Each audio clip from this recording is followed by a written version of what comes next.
Apa kabar pemirsa? Ketemu lagi di Creative Talk bersama saya Naratama. Saya masih ada di Jakarta dan masih ada di studio VO yang kedua, yaitu M-Block. Jadi kalau studio pertama ada di New York dan sekarang studio kedua ada di M-Block.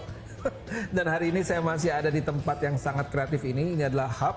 Dan tamu saya kali ini adalah orang paling penting di balik program-program M-Block. Tapi apa saja program yang sudah dijalankan di M-Block ini? Kita lihat video ini.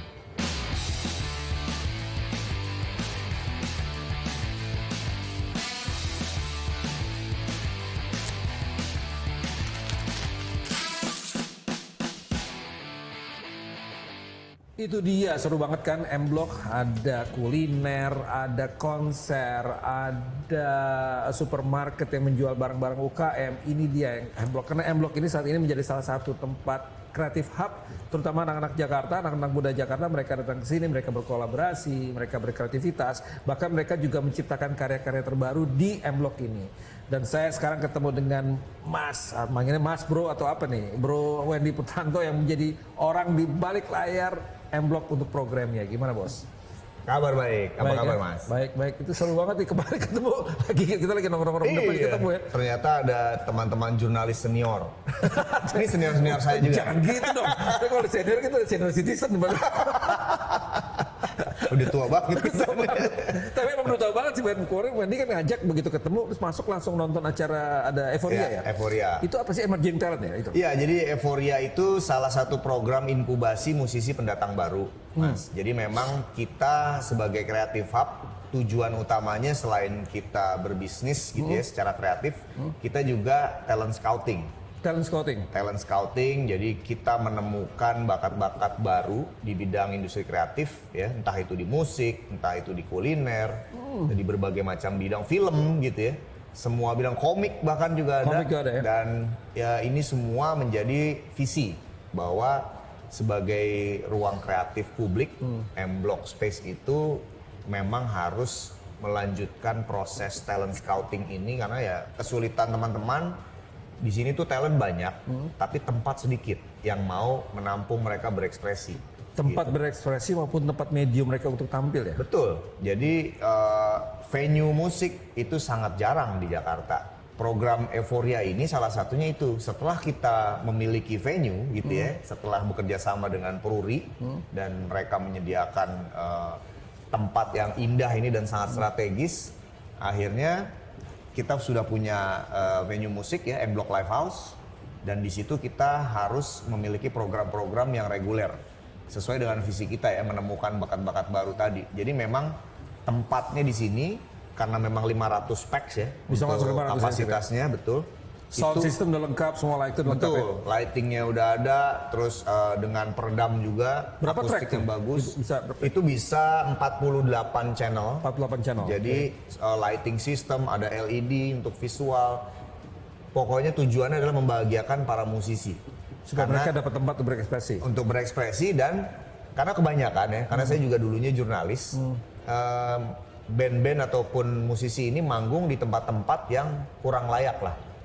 Entah itu akustiknya buruk, sound systemnya jelek, bagus ya, lightingnya nggak ada, boro-boro visual. Nah di sini karena saya sering dengar curhatan teman-teman musisi itu dulu, saya coba wujudkan venue musik yang representatif, yang layak, dan itu dihadirkan melalui M-Block Live House. Nah setelah jadi tempatnya itu sejak baru dibuka ya 2019 waktu penuh itu, terus ya acara? Selama 6 bulan tuh kita ada 154 acara, ada 154 6 bulan 154 gigs berarti? 154 gigs itu nggak cuma musik, segala macam ya? Ada talk show, ada pameran, ada diskusi gitu ya, ada konser. Nah tapi tadi kan Wendy bilang ini mencari ya, berarti menjaring. Jadi kurasinya gimana mencari musisi-musisi di Indonesia kan gede banget, Ben? Itu dia, yang paling menarik adalah Jakarta itu kan ibu kota ya. Semua musisi pendatang baru ya, aspiring musicians tuh willing to come here. Gitu. Untuk berekspresi mencari ini ya, iya, posisi untuk di sini. Mereka mencoba terjun ke industri musik, berkarir di musik gitu. Jadi kita sebagai pengelola gitu ya, itu setiap hari tuh menerima demo, menerima submission dari band-band pendatang baru ini yang nggak cuma dari seluruh Indonesia? Iya, dari seluruh Indonesia, nggak cuma dari Jakarta. Jabodetabek aja udah banyak. ditambah lagi dari seluruh Indonesia. Nah, Euphoria itu kemarin kita menerima submission 458 band artis berarti. pendatang baru. Nggak cuma band, ada solois, ada duo, ada trio, ada quartet, ada quintet. Genre-nya macam-macam, nggak di Genre kategori macam-macam. bisa rock aja atau apa? Enggak, Indie dari gitu nggak? folk, rock, pop gitu ya. Wow. Rap, hip hop, itu soul, R&B, Iya. itu masuk semua dan rata-rata kualitasnya bagus. Kita membentuk tim kurator ya yang bekerja sama dengan Synchronize Radio dan mereka yang kemudian mendengarkan ya, saya dan mereka mendengarkan, kita berempat gitu ya. Tim ini mendengarkan karya-karya mereka dan dari 458 itu kita peres jadi 50. Jadi 50 pendatang baru dan dari 50 kita peres lagi dengan Jadi berapa? kurasi yang ketat jadi 10. Jadi 10. Jadi ada Euphoria 10 artis pendatang baru yang datang dari Jabodetabek, Padang dan Medan ya yang kemudian terpilih untuk mengikuti proses inkubasi. Inkubasi itu ngapain aja dia? Nah, Berarti dia inkubasi waktu itu dilakukan di sini di Creative Hall. oh di ruangan ini ya. Desember yang lalu. Jadi selama 5 hari full ya, setiap harinya teman-teman peserta yang 10 band dan artis musisi ini menerima materi dari para pembicara praktisi industri musik profesional. Oh, oke. Levelnya dari Mas Chandra Darusman, Chandra Darusman. yang berbicara tentang IP. IP, mulai IP sampai juga Hak masalah cipta. hak cipta itu kuasai dia. Betul. Terus ada Mas Faris RM. Waduh. Faris RM berbagi kisahnya selama 45 tahun hidup dari musik. Nah, karena kita tahu kan, Iya, iya, hidup dari musik itu Up di and down, masa betul. lalu. Zaman dulu kan wah Betul. gila itu. Dan ini Mas Faris memberikan filosofinya.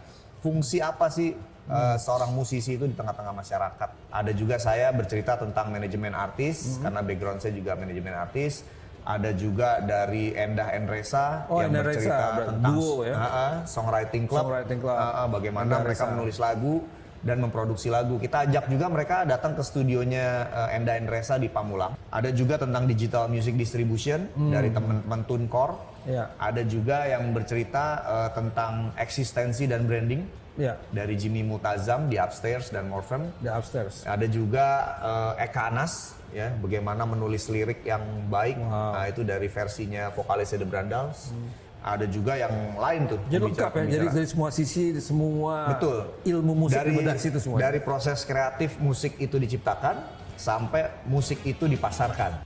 Untuk bisa sukses di industri musik, teman-teman nggak perlu harus sign dengan record label. Dia bisa karena ikutan sendiri. ya bisa ya. Dari dia bikin sampai dia distribusikan sendiri lagunya bisa. bisa. Dan teman-teman juga ada media sosial sekarang. Nah, itu memungkinkan akhirnya untuk develop karir sendiri. Nah, yang masih sulit dan masih menjadi hambatan adalah perform.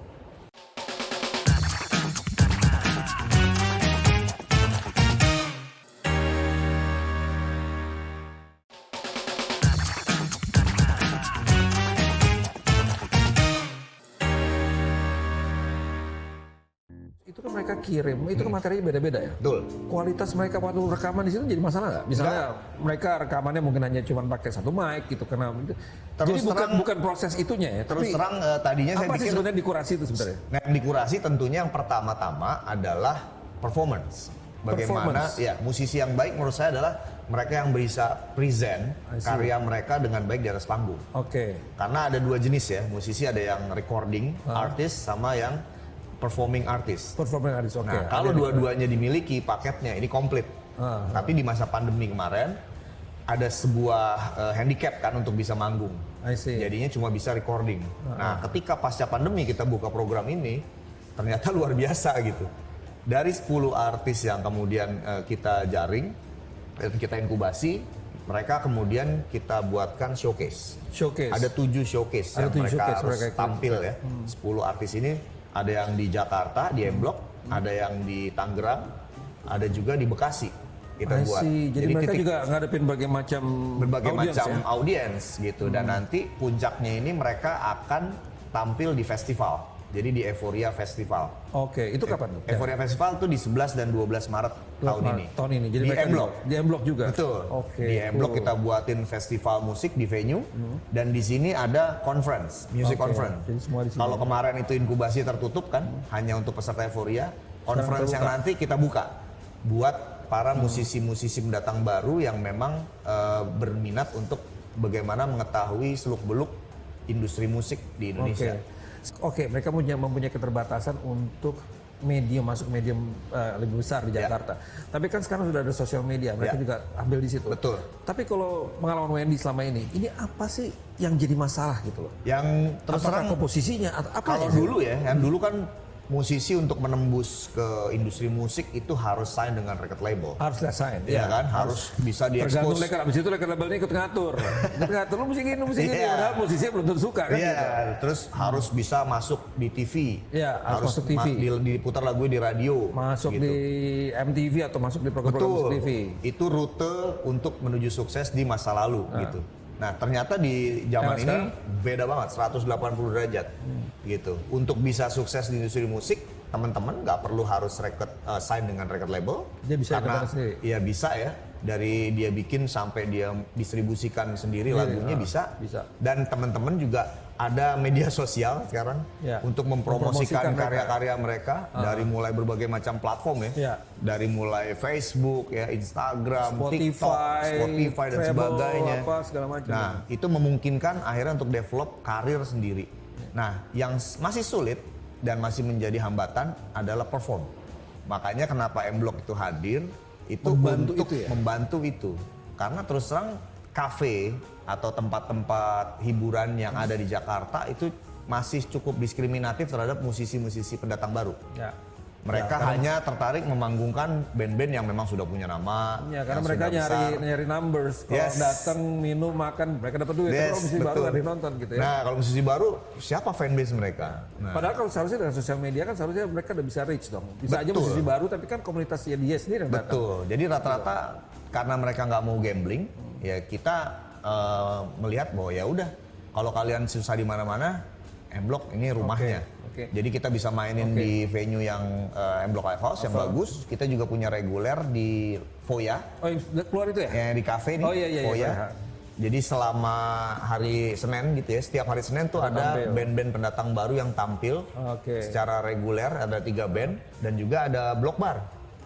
Untuk yang musiknya lebih keras misalnya, kita mainkan. Oh, block bar lebih keras ya? Iya, di block bar rata-rata yang lebih keras, lebih rock gitu ya. Itu mereka main di situ. Itu kalau musik, kalau di luar musik gimana? Di luar musik sama, karena lokasi strategis ya, kita di dekat dengan Apit 2 stasiun MRT, dan MRT ini adalah masa depan transportasi Jakarta. Akhirnya ini membuat akses semakin mudah untuk mencapai ke tempat ini.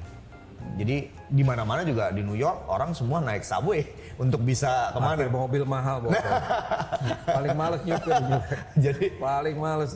Kita menuju ke sana, gitu. Kita menuju ke sana dan semuanya di sini ya tinggal nenteng gitar, naik ke MRT, turun, dan jreng gitu. Kita punya juga program yang memang namanya free show. Free show tuh seperti konsep open mic. Open mic? Yes. Oh, open mic. Jadi mereka daftar dulu slotnya untuk minggu depan. Ada tuh ya? Di mana? Ada. Tempatnya di mana? Di depan biasanya. Oh, di tempat di yang lobby. Lobby itu. Di depannya amphitheater itu kita bikin. Dan itu dia mau baca puisi, dia mau akustik set gitu ya, dia mau hip hop, mau nge-rap, dia mau muter film, sampai kemarin stand up comedian.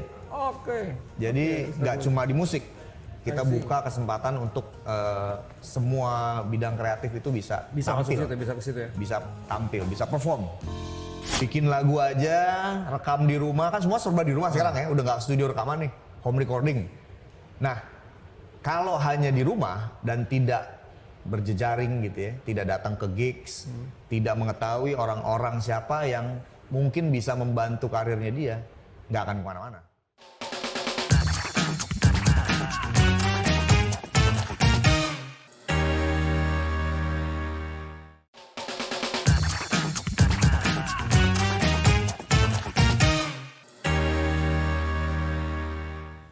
Nah, Wendy kan udah pengalaman nih, udah melakukan inkubasi untuk para musisi, udah memberikan tempat dan banyak sekali deal dengan semacam-macam orang. Wen, kira-kira sebenarnya apa sih yang tips dari Wendy supaya seseorang itu bisa jadi lebih eksis di bidang kreatif dan bisa menembus pasar? Apa sih tips yang dibutuhkan? Kalau menurut saya sih yang paling independen ya, untuk para teman-teman yang paling pertama songwriting pasti. Karena karya yang akan membawa kalian kemana-mana tuh. Songwriting, ini penting banget. Yang pertama songwriting. Yes, bukan popularitas. Songwriting nomor satu. Iya, nih. Apalagi? songwriting. Yang kedua itu tentunya networking. Networking. Yes. Penting banget. Songwriting, networking. Jadi bikin lagu aja, rekam di rumah, kan semua serba di rumah sekarang ya, udah nggak studio rekaman nih, home recording. Nah, kalau hanya di rumah dan tidak berjejaring gitu ya, tidak datang ke gigs, tidak mengetahui orang-orang siapa yang mungkin bisa membantu karirnya dia, nggak akan kemana-mana. Akan stay di situ aja. Akan stay di situ aja. Itu yang paling penting. Dan kedua, perdalam knowledge tentang music business. Oke, songwriting, Networking, and music business. Iya, music business. Ini perlu sekolah apa nggak? Nggak perlu. Nggak perlu ya? Nggak perlu, semuanya ada di internet. Nah, itu penting God banget. bless for the internet lah sekarang ini gitu. Terus terang, kalau menjadi musisi di zaman internet ini dan tidak bisa ngetop, yang salah bukan siapa-siapa, kita Musisi. sendiri. Salah lu sendiri kan? Iya, karena udah terbuka kok akses semua hal gitu, dari mulai knowledge ya, best practice, kemudian wisdom gitu, tips and tricksnya itu semua ada di Semua ada. internet dan bisa diakses tanpa berbayar. Ya. Jadi- Tapi di luar musik kan juga banyak bidang-bidang profesi yang lain ya, seperti produser, kemudian Yes. juga manajer. Itu di sini juga ada. Artinya orang-orang yang datang ke M-Block ini bukan hanya sebagai musisi, tapi kan juga Kita bisa ketemu banyak- dengan manajer kali, ketemu dengan agent atau apa Di gitu. sini kita, karena ini MP Theater, memang MP Theater ini seperti kelas gitu. Oh, ini MPTR, jadi di kelas ya? Iya. Di kelas. Jadi kita bisa bikin workshop di sini, berbagai macam workshop udah dibikin di sini. Dari yang berhubungan dengan musik sampai ke NFT. Wow. Jadi memang nggak hanya sekedar musik, tapi musik menjadi front face-nya Jadi front dari si face-nya. M-Block gitu, I see, yang I see, menjadi I see. energi yang menggerakkan ini semua. Jadi udah, berarti sekarang udah dapet situ. Wen, M-Block ini kan udah jadi hub nih. Musisi segala macam datang ke sini, kemudian tempat berkreativitas ke depannya mau apa, Wen? Kami dari M-Block tuh sangat berterima kasih kepada Peruri. Peruri. Karena Peruri yang membuka jalan, khususnya kepada Bu Nana ya, yang membuka jalan semua ini kemudian bisa berwujud nggak hanya di Jakarta. Jadi model dari M-Block ini sudah direplikasi, Oh, udah aplikasi sekarang?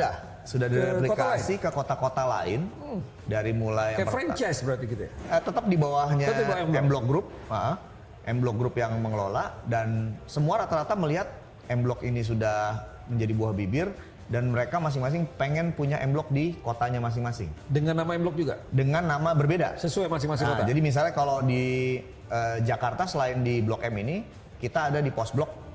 Oh, yang post office itu ya? Yes, kita Ya, kerjasama dengan PT Pos Indonesia di situ. Ada Pos Blok Jakarta di depan Pasar Baru dan ada juga Pos Blok Medan. Udah beda Oh juga? ya, di Medan udah ada. Itu yang paling jauh sekarang, I see. Pos Blok Medan. Yang kedua ada di Padang. Ada Fabric Block namanya. Jadi Tapi semuanya pakai blok ya? yes. Jadi kayak Itu semacam cirinya ya? cirinya bahwa kita operatornya di semua tempat tersebut gitu, dan juga foundernya. Nah, ada juga di Jogja, Jogja JNM ada Block. juga? Ya. Kalau yang di Padang tadi itu bekas pabrik seng yang Oh, kemudian gitu. Jadi, kita ubah. ya, rata-rata itu di tempat bekas pabrik Iya. yang kemudian di Entah kenapa kita dapetnya gedung-gedung tua. justru itu otentik kan tadinya otentik. betul. Kantor pos. Udah tempat jalan kreatif. semua tuh? Udah dibuka. Dan Udah ada dibuka. ada tempat konsernya Venue juga. ada di Padang, Persis. ada Fabric Live House namanya. Oh gitu. Jadi kalau ada kalau musisi datang, oke, gue mau konser tempat blok aja deh. Yes. Bisa di Jakarta, bisa di Padang, Itu bisa memang di Medan. visi dari kami bahwa talent-talent yang kita temukan ini nantinya kita bawa Dibawa muter semuanya. tour Oke, wah, dari keren Medan, banget. Padang gitu ya, kemudian ke Jakarta, terus Solo. Karena kita akan Wow, ada keren juga banget. tempat yang paling baru Solo nanti, Lokananta Block. Nah itu Lokananta. yang Lokananta itu yang akan kita ubah fungsinya menjadi seperti di M Block ini. Ya, dan di Surabaya nanti. Surabaya. Pos Blok Surabaya, bekas kantor pos Surabaya. Wah, Jadi- gila nih. Gitu kira-kira. PR-nya banyak banget. Dan, Nah, kapan istirahatnya? Makanya. Tapi Gila. menyenangkan Tapi gitu. menyenangkan ya. Menyenangkan. Jadi jangan ketemu anak-anak muda dan Betul, memberikan karena mereka rata-rata di tempat-tempat di daerah ini juga sama problemnya. Talentnya banyak, tempatnya nggak ada. buat performance-nya nggak ada. Betul. Jadi model yang di sini kemudian dibawa di sana Ya, juga. direplikasi di kota-kota Jadi ada tersebut. kemungkinan juga bahwa membawa profesional musisi dari sini untuk mengajar juga di sana gitu. Sudah jalan. kita jalankan program itu juga karena memang ada gap kan antara yang di Jakarta dengan yang di daerah, dan kita coba jembatani itu dengan mendatangkan para pembicara-pembicara yang memang kompeten di bidangnya gitu. Wah, keren banget nih. Jadi Tapi rencana nih mau bikin album atau apa? Ada rencana nggak gitu? Jadi mungkin dari semua musisi ini kemudian ada kompilasi album. iya, kalau itu kan udah kita lakukan di festival yang kemarin showcase tuh. Oh, udah ada album. Itu akan direkam penampilan mereka dan kita balik kembali ke mereka bahwa ini nanti bisa digunakan sebagai promo buat kit. mereka lagi dikembalikan ke mereka Iya, lagi gitu. promo Ya. kit. Nah, ini yang menjadi salah satu model juga untuk kita lakukan nggak hanya di musik, tapi yang pertama di musik. Pertama di musik. Nah, Next ada fashion nextnya gitu ada ya. fashion, ada kuliner, Wah, keren banget. gitu. Jadi memang ya itu dia masih berhubungan dengan lini ininya, Kreatif ya? lini kreatifnya gitu. Bahwa ini inkubasi industri kreatif gitu. Yang kebetulan di yang pertama ini Euphoria kita ambil di musik. Di musik. Heeh. Wen, thank you banget nih waktunya Sip. nih. Wah, keren banget nih kita ngobrol-ngobrol sama Wendy ini, menambah wawasan dan juga memberikan kesempatan buat teman-teman juga yang ingin tampil. Daftarnya kemana tuh, Wen, kalau misalnya mau ikutan? Nah, kalau Untuk musik. yang Euphoria pertama ini kebetulan udah ditutup, tutup. gitu Yang ya. untuk tahun depan, Yang tahun depan itu mudah-mudahan di bulan Mei nanti kita bulan buka Mei. lagi yang batch kedua. Batch kedua. Jadi udah mulai bisa mendaftarkan dan bisa dicek ya di www.euphoria.id. Oke. Instagram ada bisa? Instagram ada euphoria.id. Kalau mau komunikasi bisa langsung Instagram? Bisa, atau bisa ke M-Block Entertainment juga karena M-Block penyelenggaranya si M-Block Entertainment. Ke M-Block Entertainment, kalau nggak dijawab juga langsung ke Instagram Wendy Putranto. Iya. Tanya langsung aja berarti. Udah yang punya, udah langsung. Siap. Oke, Wen, thank you banget atas waktunya. Sama-sama. Terima Mudah-mudahan kasih. kita ketemu lagi dan gue nunggu Mudah-mudahan ada yang kita bawa ke New York itu, untuk bisa ini dia nih. manggung di New York ya. Kamera kita matiin, nanti kita ngomongin ini. Siap. Oke, thank you banget, Wen. Atas Sama-sama, waktunya, Mas. mudah-mudahan sukses. Amin. vlognya. Oke teman-teman, itu dia obrolan kita dengan Wendy Putranto, dan mudah-mudahan semua informasi dan inspirasi dari Wendy ini akan membuka wacana kita menjadi kreatif, karena intinya adalah creative never dies. Itu konsep dari M-Block ini. Thank you semua, sampai ketemu lagi di Creative Talk mendatang. Bye.